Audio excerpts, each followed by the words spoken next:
Hi, and welcome to this short introduction on ecosystems. Because this is a course in marine biology, we're certainly very interested in thinking about the beautiful ecosystem of the oceans.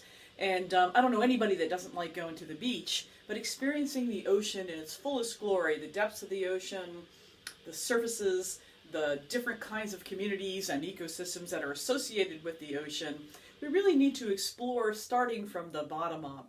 And so I'm going to begin this short series on fundamentals of ecosystems and how they function by thinking about and talking about what's called the biological hierarchy. Okay. So biological hierarchy implies that we have small units that end up coalescing to become larger and larger units.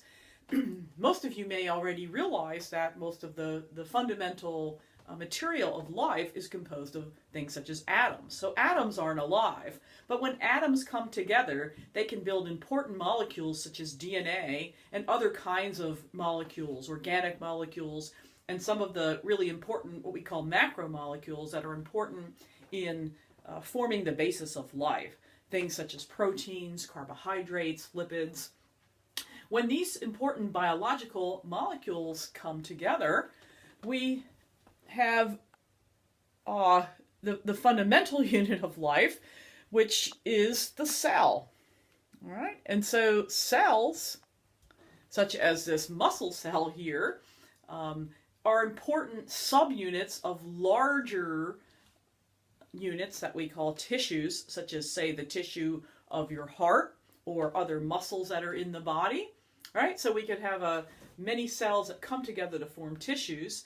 Many of those tissues come together to form specialized units called organs, like the heart itself, and the blood vessels, the arteries and veins. The heart, the blood vessels, the veins, these come together to form a system. In this example, we're talking about the circulatory system, such as the circulatory system inside this animal here. So this zebra, which is our example of an organism, is the next unit. Okay, so we have atoms, molecules, cells, tissues, organs coming together to form an organ system, such as the circulatory system, found inside a whole organism, such as our zebra. The zebra then can occur in groups of individuals of the same species that are probably interbreeding with each other. And so this is how we define the population, a group of individuals of the same species occurring in the same place and time, and at least potentially interbreeding, especially when you're talking about sexually reproducing species, and not all species reproduce sexually. When we have groups of populations of different species, these live together in what's called the ecological community. So the difference between the population and the community is a population is a group of individuals all of the same species, where communities are composed of individuals of different species.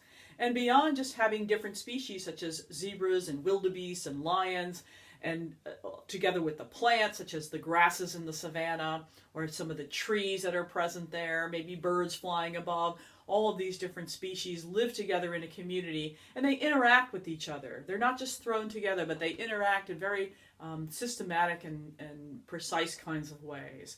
When we think about these biological organisms of the community together with what's called the abiotic environment, the non-living component of the environment, the water, the rocks and minerals, things that comprise the climate, the other sorts of things that are the non-living features, nutrients within the system. So you put the community together with these abiotic pieces, and this is what we have, something called the ecosystem. Okay, so the ecosystem is a large concept. We're gonna look closer at what we really mean by an ecosystem, aside from just thinking about the biotic and the abiotic together. We're gonna really explore just what is an ecosystem as we go throughout the rest of this lecture.